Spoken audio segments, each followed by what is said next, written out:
Hey everyone, Tim here.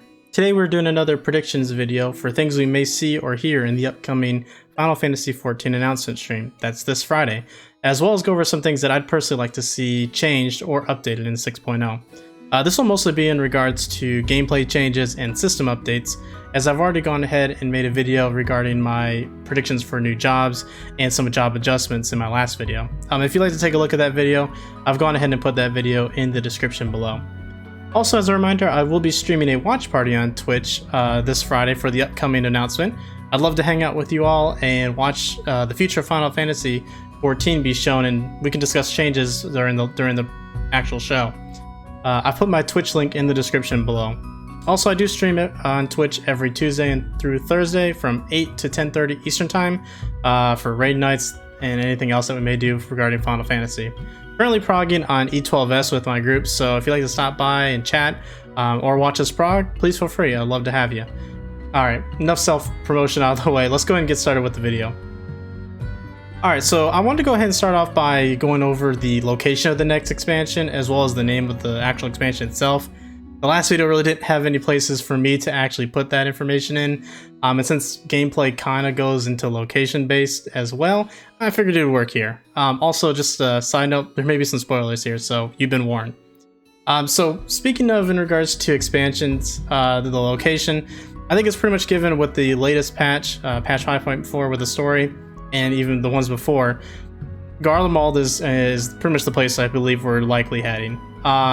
Now, we may see, in my opinion, we may see a split in regards to going to maybe two locations like we did in Stormblood, where we went to Alamigo in the Far East with Kugane.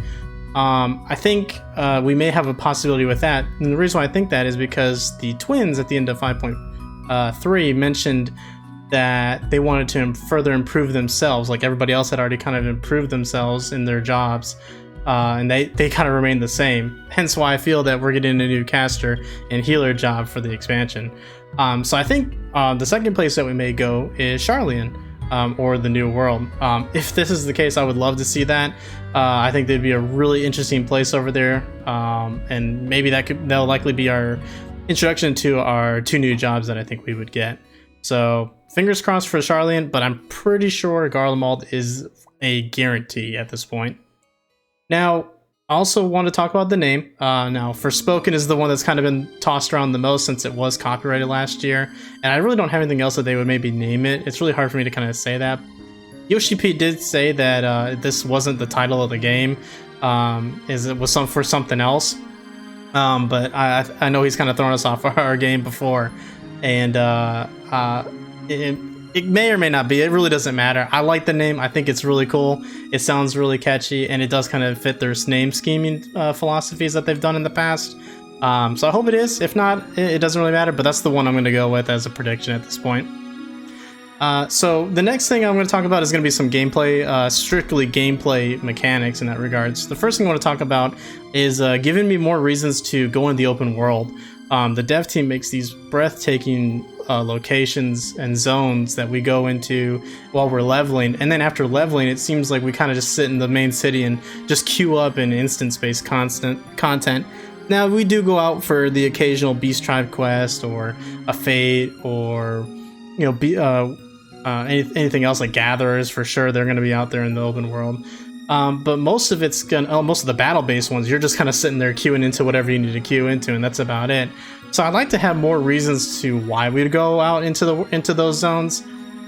If Garlemald is someplace we are going, maybe they introduce a reputation-like aspect for each zone. Like, for example, if, let's say, an Imperial Legion is assaulting a certain area, we have to go there and defend it by doing maybe some quests or some fates or whatever the case may be, and we get reputation for doing those quests, or whatever that instance may be.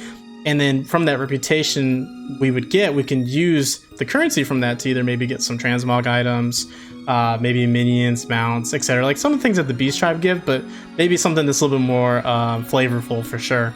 I would love to see that. Maybe even like use what they did in Shadowbringers with the Fates and giving us more, better mount speeds, things of that nature that they already have done. Maybe they could continue on with that path, but maybe make it a little bit more expansive. I just want a reason to be able to go back out in the world instead of just sitting and queuing all the time. I think that would bring more life to the game, and I would like to see that happen. Another gameplay mechanic I think we should be adding is in the roulettes, the alliance roulette. I would like them to add a 60 to 70 alliance roulette for the 24-man raids. The single one that we got right now that covers all of them, 90% of the time you're going to get Crystal Tower, and it's really hard for new players to complete the other 24-man raids because you have to sit and wait for a long period of time just to get them. Especially for somebody who wants to do Bajja, E-Fleece was required, and you had to actually do those if you didn't do those previously in Stormblitz, so any new player would have a really hard time kind of playing that catch-up.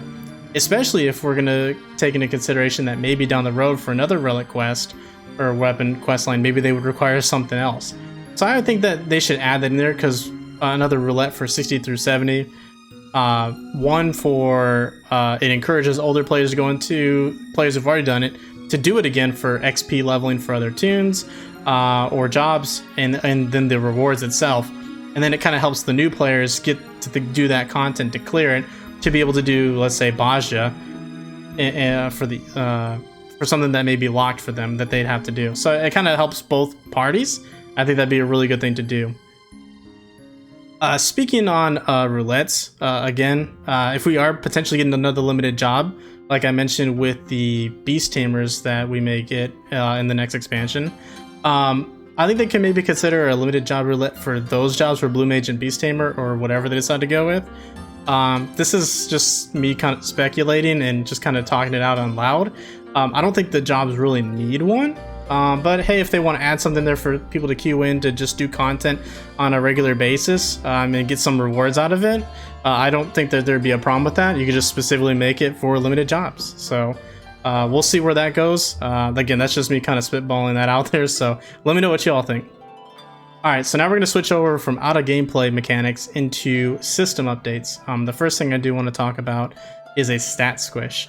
Now, before Shadowbringers came out, it was mentioned that there would potentially be a stat squish down the road for future expansions. I believe technically we can probably go another expansion without that. Reason why I say that is some of the numbers out there are not too unreadable, and psychologically speaking, people like to see their character get stronger. You do a stat squish and your character feels weaker, it kind of feels bad, but eventually when you get to an MMO that's been out, this will be, what, the 5th expansion? You kind of have to start kind of making those thoughts now before your numbers kind of get really screwy. So I believe we can wait one more, but we'll see what happens. I think personally, now is probably a good time for it because it's not too crazy just yet. Alright, the next thing I want to talk about in regards to system updates is the world visit system. I think the system is fantastic. I think it's done a lot for the game and the communities to arise, like the hunt trains that are going on multiple different servers that do that every day. It's really nice to see people get together and kind of clear those content together. I'd like to see that kind of expanded to the data centers and actually have data center visiting between data centers, so there's no more Aether can't play with Crystal, etc. So likely this will probably still be region locked. I'd say NA could probably only play with NA data centers, EU with EU, and so on and so forth. That makes the most sense out of it. I don't really think there'd be any reason to go NA to EU and vice versa, but hey, that's just me personally. They could do whatever they want. I just think that it'll probably be easier for them to manage if they strictly set it to certain regions.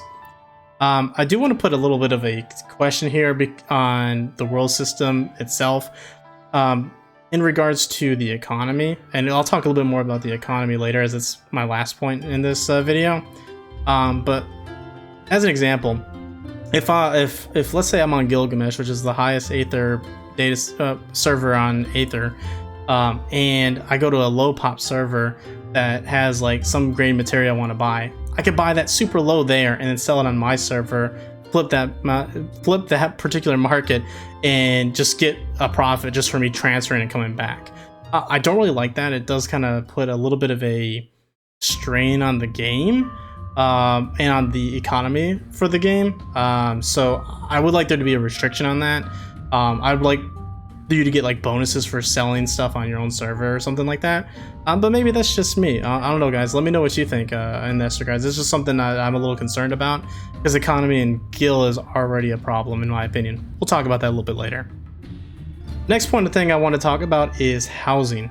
This obviously needs to be addressed. Everybody's heard of the housing savage raids whenever a new housing area goes up. Back when, was it Shirogane? Back a couple, I think it was Stormblood, I think it was. I can't even remember now. It was a while ago. Obviously, we know we got Ishgardian housing likely coming in either 5.5 or 6.0. I personally think we're actually going to get another one on top of that in Alamigo, residents in Alamigo, but I don't know if we're going to get it in the same manner. I don't know if they're just going to give it to us or they're going to make it where same thing like the crafters with the current Ishgardian restoration, make another restoration thing for Alamigo.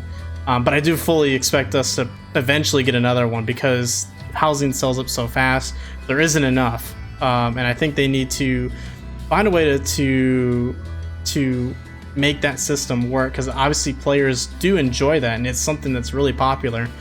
I personally, I'm not a big housing person, so I'm a little bit impartial. I do have an FC house, but it's mostly with my friends and we just kind of, you know, dork around and not really do much with it. But they enjoy it, and that's the reason why we have one.